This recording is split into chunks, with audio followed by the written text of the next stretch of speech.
Assalamualaikum warahmatullahi wabarakatuh. Nama saya Anisha Dwintari, saya dari kelas 11 TKR 2. Saya akan melaporkan hasil kerja saya di job 2, yaitu engine tune-up konvensional.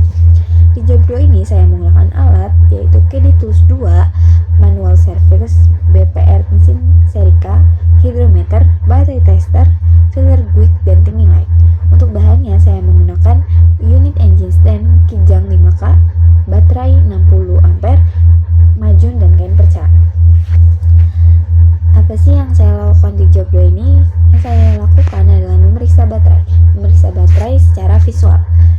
Yang pertama, memeriksa baterai. Hasil pemeriksaan saya utuh, tidak rusak, tidak bengkak, tidak bocor, korosi di beberapa bagian terminal aki kencang. Standarnya utuh, tidak rusak, tidak bengkak, tidak bocor, bebas korosi, dan terminal aki terpasang kencang.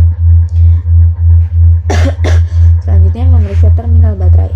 Hasil pemeriksaan saya yaitu tidak bersih, berkorosi, terpasang kencang, aliran listriknya masih lancar.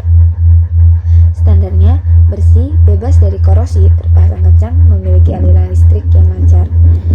Selanjutnya, memeriksa ketinggian elektrolit baterai. Hasil pemeriksaan saya yaitu berada di tengah-tengah upper dan lower. Standarnya saat cairan elektrolit berada di antara batas atas dan batas bawah atau upper dan lower. Kesimpulannya, cairan elektrolit sesuai dengan standar. Selanjutnya yaitu memeriksa tegangan baterai. Standarnya 12 volt dan hasil pemeriksaan saya yaitu 13,1 volt. Kesimpulannya, tegangan baterai melebihi standar. Selanjutnya yaitu memeriksa berat jenis elektrolit baterai menggunakan hydrometer. Standarnya 1,265 sampai 1,275. Hasil pemeriksaan saya yaitu 1,30. Kesimpulannya, air elektrolit berada di batas atas fair. Selanjutnya, memeriksa lubang ventilasi pada tutup baterai. Cara memeriksanya yaitu lepaskan sumbat atau tutup sel pada sel baterai. Selanjutnya, memeriksa setiap lubang ventilasi pada tutup untuk memastikan tidak ada kotoran, debu, dan lain-lain.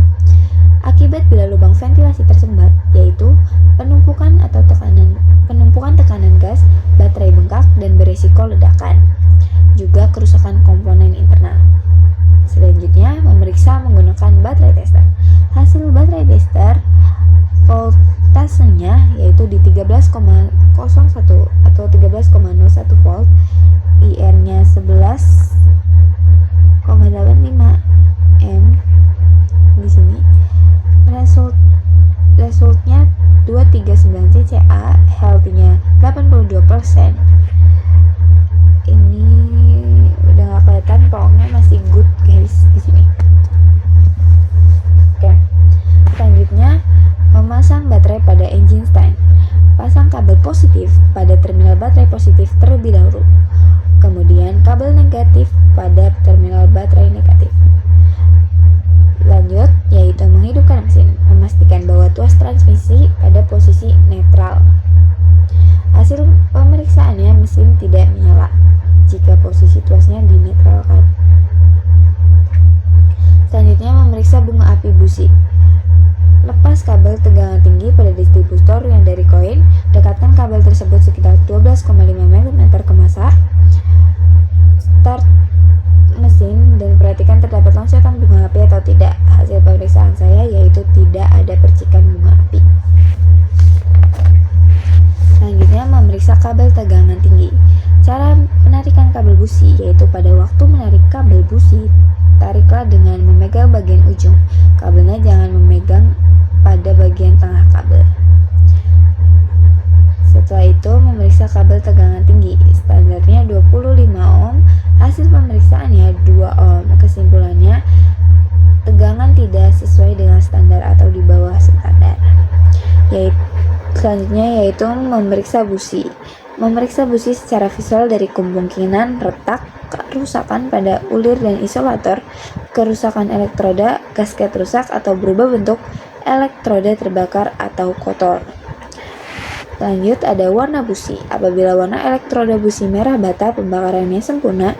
Warna putih berarti campuran bahan bakar terlalu kurus, dan apabila berwarna hitam maka campuran terlalu kaya.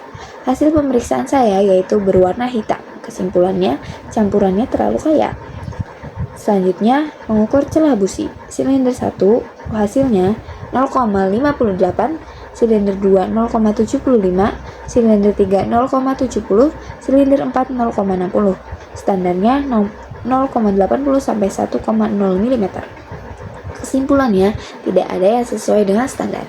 Selanjutnya yaitu memeriksa sumber tegangan ke koil pengapian.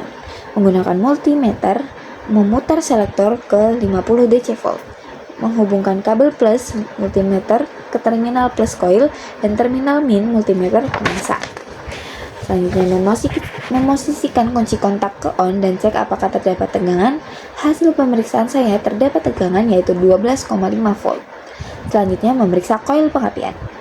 Tahanan kumparan primer standarnya 1,5 sampai 1,9 volt ohm. Hasil pemeriksaan saya yaitu 0,02 ohm. Tahanan kumparan sekunder standarnya 13,7 sampai 18,5 ohm. Hasil pemeriksaan saya yaitu 12,5 ohm. Kesimpulannya, koil tersebut kurang dari standar.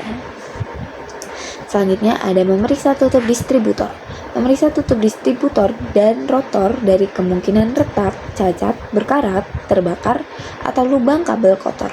Terminal elektroda terbakar, pegas bagian tengah lemah.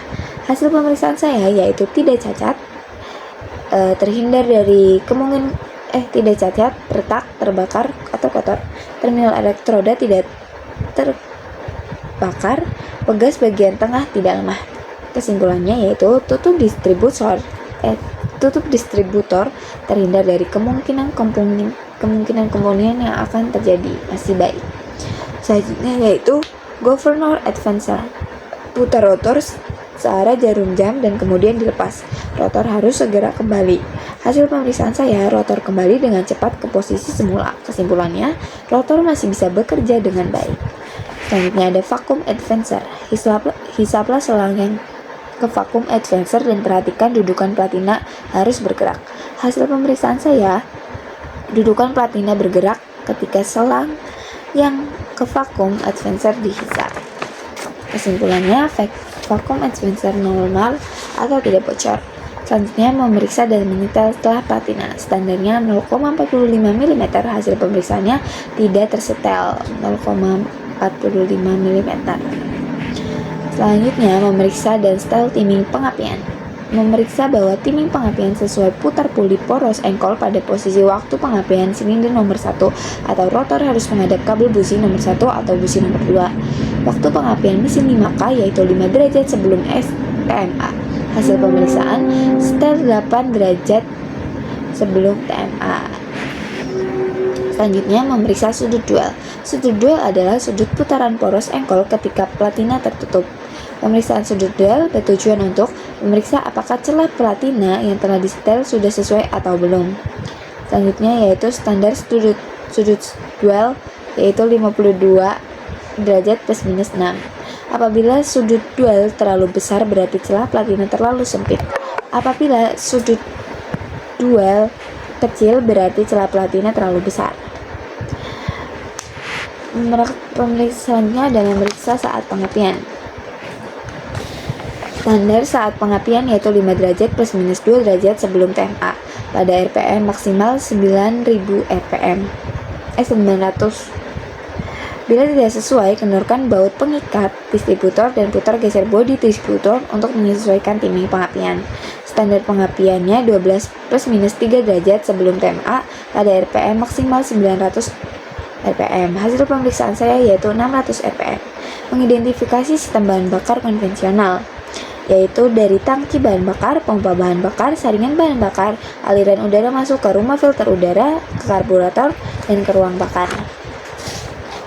Selanjutnya adalah komponen-komponen sistem bakar. Nama komponen sistem bahan bakar. Yang pertama ada tangki bahan bakar, berfungsi sebagai tempat penampungan dan penyimpanan bahan bakar yang diperlukan mesin. Selanjutnya ada fuel filter, menyaring kotoran, karat, debu, dan partikel asing lainnya. Selanjutnya ada fuel pump, memompa dan mengalirkan bahan bakar dari tangki menuju mesin kendaraan. Selanjutnya ada karburator, mencampur udara dan bahan bakar dalam perbandingan yang tepat. Nah, itu dia guys. Jadi kesimpulannya, di job 2 ini saya banyak belajar tentang tune-up engine konvensional. Dari mulai memeriksa baterai, memasang baterai pada engine stand, menghidupkan mesin, memeriksa bunga api pada busi, memeriksa koil pengapian, memeriksa sudut duel, memeriksa dan menyetar celah platina, dan mengidentifikasi sistem bahan bakar pada konvensional, serta saya menjadi tahu bahwa ada komponen-komponen sistem bahan bakar dan fungsinya. Sekian laporan job 2 dari saya. Wassalamualaikum warahmatullahi wabarakatuh.